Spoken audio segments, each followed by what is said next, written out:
அண்ணன் சீர்திட்டம்.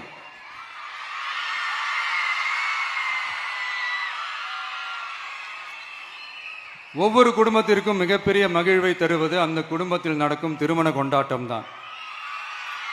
அதை எந்த வருத்தமும் இன்றி முழு மன நிறைவுடன் கொண்டாட வேண்டும்.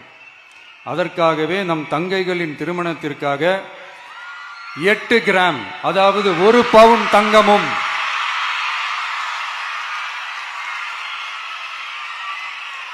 1 பவுன் தங்கமும் தரமான பட்டு சேலையும்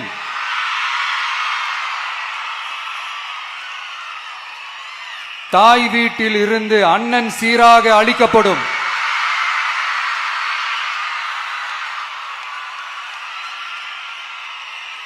இப்படியான அந்த மகிழ்வை பங்கேற்பதில் தமிழக வெற்றிக் கழகமும் நாமும் பெரும் மகிழ்ச்சி அடைவதை தெரிவித்துக் கொள்கிறோம்.